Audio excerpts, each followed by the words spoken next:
You understand? Ungena kule relationship ayitshela ukuthi vele abantu besilisa bathembakala. Bese wena udisplaya a sign yalento le eyamenza ukuthi itrust yakhe iphele. You understand? Bese athi nayi lento ebengisho. Nawe sekakufaka kulelo bhakete lelo labantu kulelo bhakete labantu abangathembakali. Uyalithola iphuzu lapho. So now it trust ndaba ezitha. It trust it's a very important element of any relationship. It's a heart of any relationship. That is why ngamelanga sinikeze one attempt ukuthi wathi nje kayi1 iphelile itrust yami for wena. You understand? Silver cup is broken. Wathi nje kayi1 iphelile itrust yami for wena. Why? Because vele ngizosho kayi1 ngumuntu namaphutha leyo nto ngizoyenza kayi1 yabona. So it means kahle kahle sengifana nomuntu ebekacushiwe kule relationship yabona. But now, as I've mentioned when I started this conversation, ngathi inkinga it's repeated offenders. Yabona ukuthi umuntu nako ke sengibhacile iinvoice yama aluminium lokya sengizwa ubabakhe ebonga into engasukumi phansi ngaleso sikhathi ubonga sisesontweni ubonga iMercedes le indodakazi emthengele yona ngaleso sikhathi mina anginawo amandla okuzithengela iMercedes. I'm compromising everything. So now lento le yenzani say it's becoming repeatedly sekubonisa ukuthi ngempela awudingi ukuthenjwa. Uyalithola iphone la. That is why kunento abayibiza first time offender ku justice system. Baya check ukuthi noma ngabe wenzeni bese baya check ukuthi uke wa offender before now. Yazwisisa.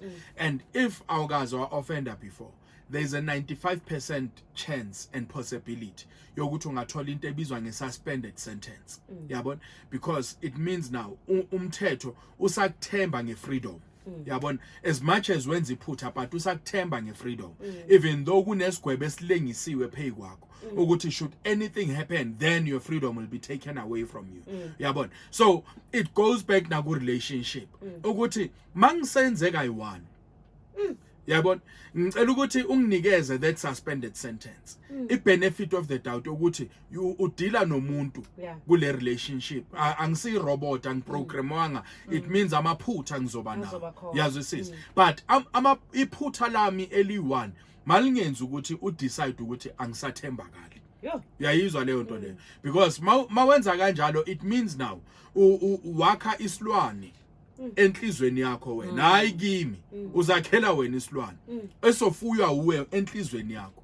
Because ukungathemba umuntu isilwane wena ophila naso loyo muntu loyo akaphili naleso silwane but isiphila nawe. Yabona khona manje ngiqeda ukuthini kuwe ngithi la sekukude ama-pothole ugesi nani imagine if bongangithembi.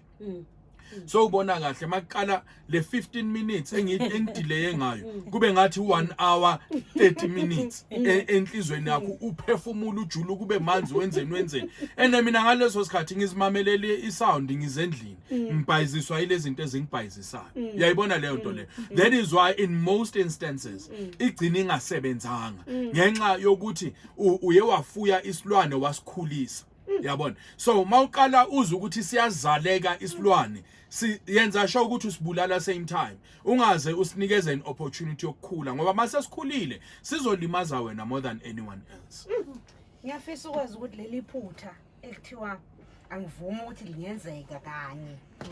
Kuyabukwa yini ukuthi iphutha elingakanani kodwa ngaphambi ukuthi siqhubeke hotspot ayikangeni Nkosi yami egameni lenkosi ayingeni hotspot. Hallelujah. Amen. Sengihospitile ekubingelele ebabumbatha.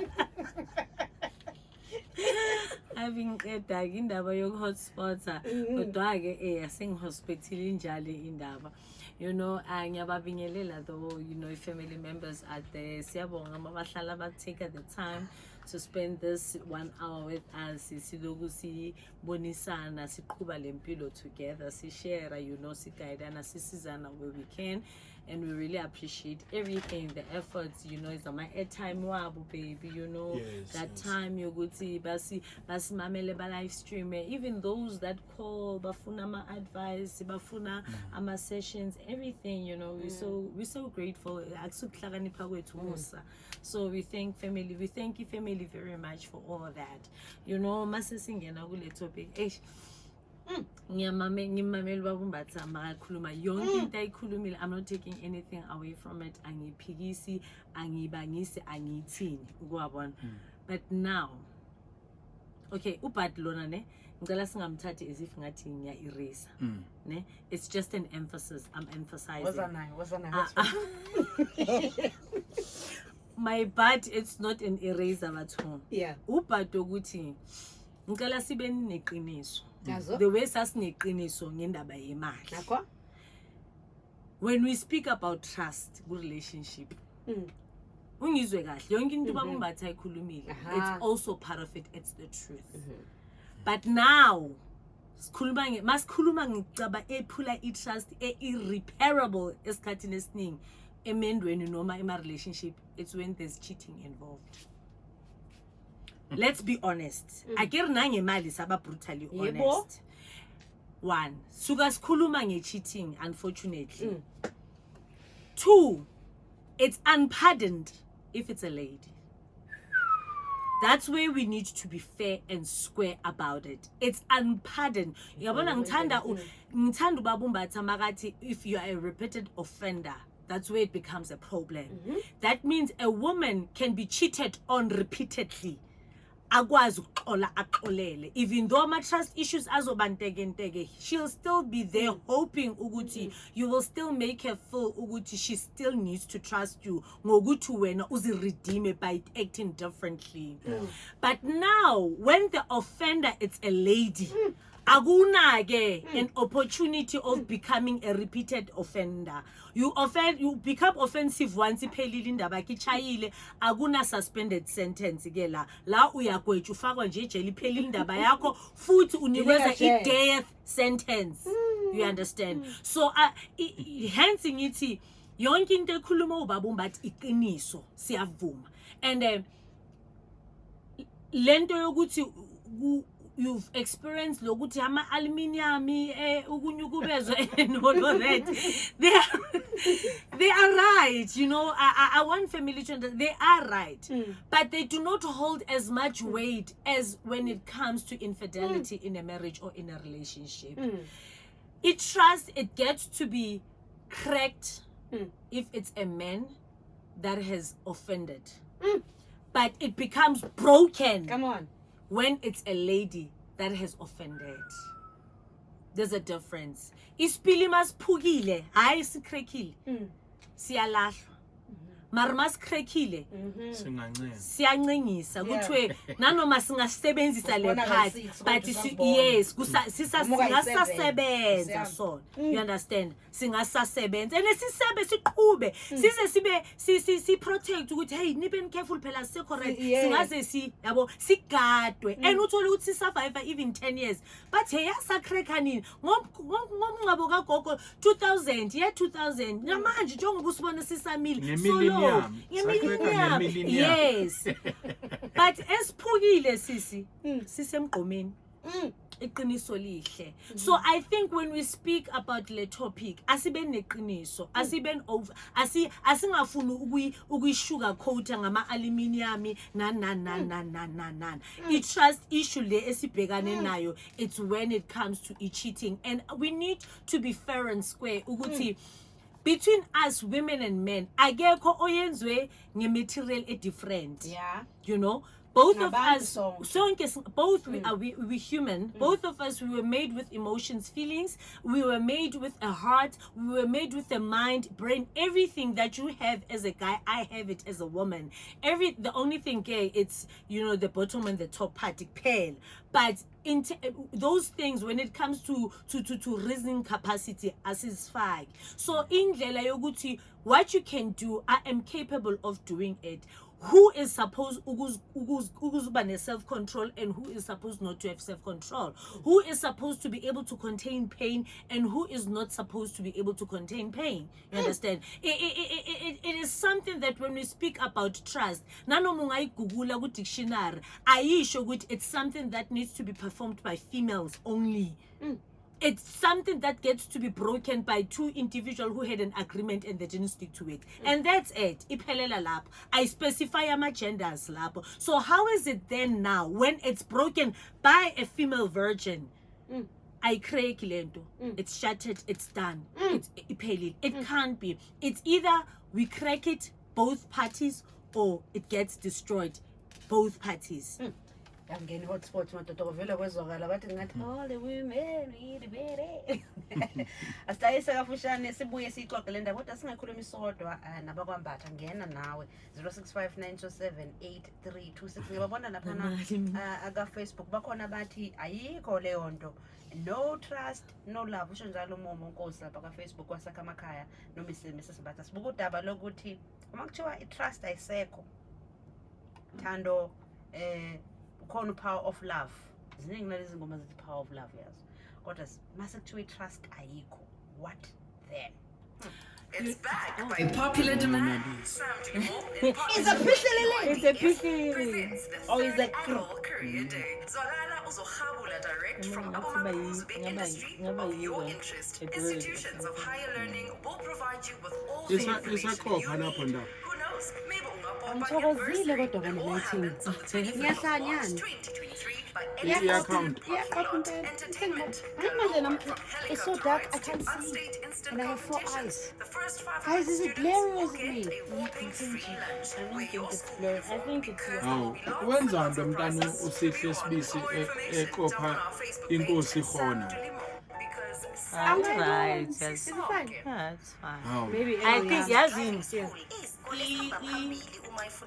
screen protector. Seeing that reflection. Oh, yes. and manje mina ngiyibhekanga directly ngibuka nge-angle I get it now hayi leso simnyama. Yeah. umtape enzani ekhona they said there's a sex tape guys did you get that one Eyabo yes Oh my God. le ntombazane bazoyibulala.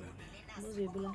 Yeah, bazoyibulala. Yena she's been skating on thin ice ever Bazo- since she was pointing bazo- out Lento le abaprofeti Cabanga umbeke la yeah inhloko la yeah emathangeni. uthini Ilele inkosi yakhona. Oh no, that is Nike. mara naye manje Maqeda nayo yini yasho. ukuthi layila Cabanga immature Nike. ngizongibamba ngesandla. bashile abantu bathi naye udlale wrong shamuzulu Loyana ana ngqondo unebipolar le mntana. No, I think anyeke bambulala but uzomkhipha. Kanjani? Uzomyeka. Usala phemini. But ngeke ahlala ngamiyeki icherry. But ichere esepepeneni ngaso. Iye ezifake epepeneni. But Hey, now now, yeah, enjoy pepeneni, Shem. uzomkhipha. Bazomdubula. Adudulo wena. Angeke kube yihit ezo ordera inkosi. Kunabantu ngoba Bazomcabangela. yabazolo ukuthi kanti yenzani lo edelelisa isizwe samaZulu yazi amaZulu kanjani. arrogant people And abafuni nix ngegugu labo We-expose kanjani. and ukhumbule ukuthi umisuzulu vela kathando and angathanda. kunale faction ezama ukumlwela at all costs noma ngabe sekuthiwa uzimosha yena but bazofuna ukummela Kumprotect. And basha bokabo ukuthi uzovela. Yakhumbula bathi uzoziveza. mara naye kubafazi abangaka wasukela usihle Hawu Yazini. hawu. Ayinkosi. Shoot. tonight before 9 o'clock 9 to 12 the late night affair with the saxophone kodwa singakafiki lapho sabuka nalo daba makuthiwa I-trust imambatha kade usayibeka kamnandi le ndaba ukuthi ngathi khona umehluko makubhekwa kubantu besifazane ngathi kuthiwa iphukile Yes. no hayi sikuthi iphukile iphihlile uma kubhekwa ngapha ohlangothini oluthinta abesilisa ngathi nje ithe ikulimala yazishayekile Ishayekile. kodwa isakusasebenzeka ngayo ayiphathwa ngokufana uqinisile ngoba izixoxo leyo nto kuthiwe hayi man yazi as a man tshelo wakho ucabanga ukuthi omunye umuntu vele Yo. vele hayi uphila kanjani Kanjani. kodwa thina It must bese be sekuthiwa understandable. hayi vele uzomthatha bonke banjalo uyayibona Mm. That is why, you know, when you speak about Uguti, when mase iphukile trust, there is no love. I beg to differ, because if he hurt me once, twice, 3 times, I'm still there staying, willing to make it work. It shows that the love is still there. yeah. But the minute he proves and shows the signs of not wanting to do what he did that hurt me again, I heal and we move on. Kahle kahle human species sadalelwa ukuthi sikwazi uxola kahle kahle. Sayidalelwa leyo nto. Not unless, as he has put it, ukuthi unless uloku uyenza over and over and pinda, and not giving me even room to heal at all. That's where the problem is. Yabo uzo usho ukuthi yena bengimthanda nama ngizwe sometimes, but angeke ngisakhona ubuhlungu angizwe sabona. But then if it's a case ukuthi, because as he has put it ukuthi asithi ke bekuyi aluminum nangempela, kuyaxoleleka leya, because like umuzwa yokuthi you cheated me in a sense yokuthi you said we must do something that we mustn't do something but you did it, but engalimazanga imizwa yami direct ukuthi ngiyenze ngifile ngibe demeaned ukuthi I'm a less of a woman or I'm a less of a man, ezonyenza ukuthi ngizibuze ukuthi kini, am I not a woman enough for yena, angimfikisi la ngifanele ngifike khona, or yena azibuza ukuthi yini, am I not man enough, angimfikisi la ngimele, you know, I question my femininity or his masculinity to me at all. Yabo into disturb ibank or edistepe ingxoxo esibe nayo phela, you understand. But then when it comes to le engi emphasize eyama offenses where there is another partner involved, you know, it's not an easy thing to move away from. But because we as human beings, we are species created to forgive. It's a choice that we make whether you want to forgive or not. Some of us we can't forgive, some of us we choose not to forgive. But it's something it's certain type of human beings that are supposed to do. It shouldn't be like that at all, because at the end of the day, what are you saying? Are you saying mina ngiyenzwe ngento wena onganayo, when wenzwe ngento mina ekwazi ukuthi wena bangakulimaza ngaleyo ndlela wena nje uzoshabalala uzobathi? What is the difference? You understand? If I stomach you, not because of I'm condoning leyo nto ngithi into right, but I'm trying to say, ngifuna ukuzifundisa ukuviewa iphutha lakho la, even cheating as if ngathi bowuphula amaqanda because of ngiwumuntu ethi ngifuna ukwakha. Like I always say, Makeba, unfortunately emshadweni akuna billboard ebhalile ukuthi khetha ukuthi yipi i-challenge enizogowa through yona emshadweni wena, ayikho.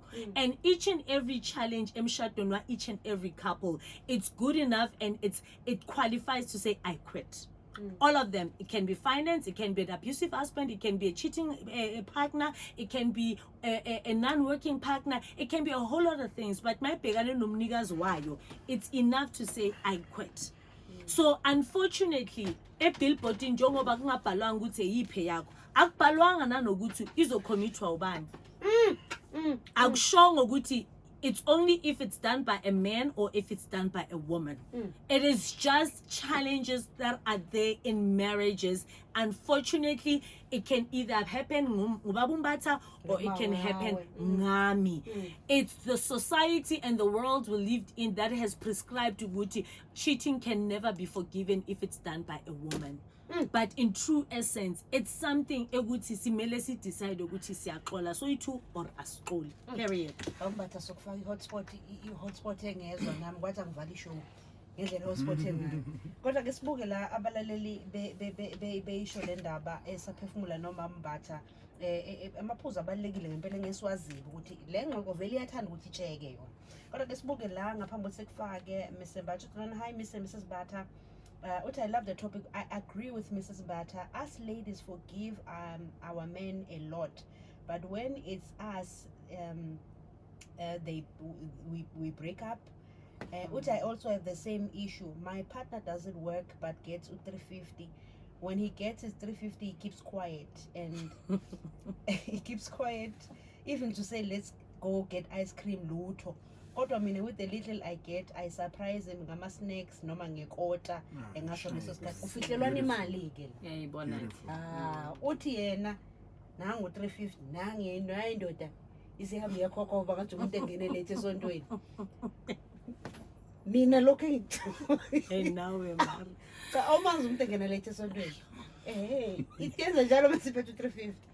Mina ngokucane kunakho yimloya ngideka amatafula. Sibuka nayo indaba ye-trust Nkosi yami. Lebo Semfukeng uthi sanibona studio uthi it's true. Mambatha thina bosisi shame uthi ke hayibo siyabanika labantu second chance, third chance, fourth chance kuze kuphele wona ama chance. Kodwa bona kuba kanye nje kungenzeki. Bambatha naba abantu besifazane bethi thina siwuthola suspended sentence. Ngathi sengiyavinjezelwa ke.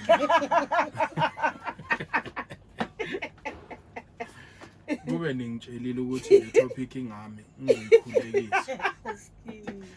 But now ngaphambi kokuthi ngiye lapho ndaba ezitha I love le story sikamlaleli lo qeda ukukhuluma ama 350 kwamakota nama snacks engaleyo. Little things mean a lot. Little things mean a lot. You know, it's unfortunate ukuthi the partner akayibuyisi but lento ayikhulumayo inginika isithombe senhlobo yomuntu awuye umlaleli lo bhalile. You understand? So sometimes we shouldn't allow people to contaminate ubuhle thina esiyibo. You understand? Umuntu okwazi ukuthi makathola i350 azoyenza lawo ma surprise record. It doesn't matter whether ikota or ukudla kwakuphi kuphi, but the thought ukuthi ukwazi ukucabanga lo munye umuntu mawuphethe something. That's the beauty of it. Uyayibona?